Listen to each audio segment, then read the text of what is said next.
Alors vous me direz, Job est croyant, puisque c'est un livre biblique, ça il faut partir de là. C'est un livre qui est dans la Bible. Vous savez comment on a fait entrer les livres dans la Bible chez les Juifs, avant de suivre la même liste chez les chrétiens. Chez les Juifs, il y a les livres qui sont entrés dans la liste officielle, ce qu'on appelle le canon. Le canon, ça veut dire une règle en grec. Dans la liste officielle des livres qui ont mérité d'être dans la table des matières de la Bible, pour y entrer, je prends une image, il fallait que le livre passe un petit examen de passage. Pour les Juifs qui habitaient en Judée, autour de Jérusalem, au moment où ce choix a été fait, il fallait que le livre réponde à quelques critères. Premier critère, évidemment, être fidèle à la foi d'Israël.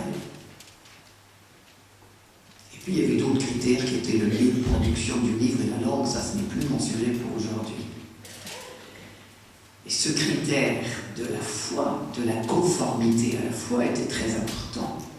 Si Job, le livre de Job est entré dans la liste des livres bibliques, c'est qu'il est considéré comme un livre de foi. Donc, mon ami Job est croyant. L'auteur ou les auteurs du livre de Job sont des croyants.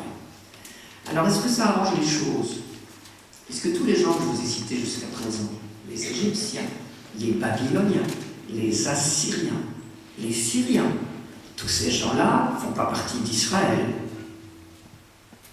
Donc, je ne les appelle pas, vu du côté de la Bible, je ne les appelle pas des croyants.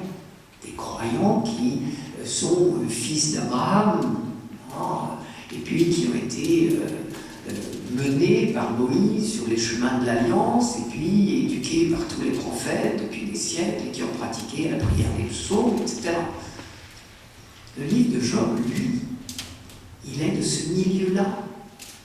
Il est écrit par des croyants, pour des croyants. Tous les livres bibliques, ça c'est ma conviction la plus profonde, c'est que c'est écrit par des croyants, pour des croyants.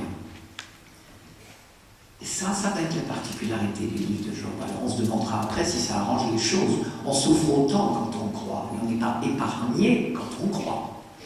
Tous les visiteurs que vous êtes savez bien que les gens que vous visitez, qui sont des baptisés, des profonds croyants, pour certains, sont éprouvés autant et peut-être plus. On va voir ça. La foi n'est pas une pommade, un baume sur nos blessures. Quelquefois même, peut-être, ça pose plus de questions. Je m'arrête sur le fait que Job est croyant. Quand je dis Job, je fais une parenthèse. Monsieur Job n'a jamais existé. Soyons à l'aise avec ça. Monsieur Job n'existe pas. Il n'a jamais existé. C'est un nom qu'on a donné, c'est un personnage qu'on a inventé pour débattre de ce problème de la souffrance. En fait, Job, c'est Israël. Ça pourrait être vous et moi, certains jours. Alors, ça veut dire quoi être croyant? Ça veut dire être bénéficiaire de la révélation du Dieu unique, du Dieu de l'Alliance. Ça veut dire vivre dans l'Alliance depuis des siècles. Ça veut dire, et je vais commencer par là, premier point, un croyant, c'est quelqu'un dont la foi est appuyée sur l'expérience du buisson ardent. Pour moi, la foi d'Israël, elle est appuyée là, c'est le socle. Sans le buisson ardent, il n'y aurait plus d'Israël, il n'y aurait pas de Job non plus, pas de livre de Job. Ça, j'en suis intimement convaincu. C'est quoi l'expérience du buisson ardent?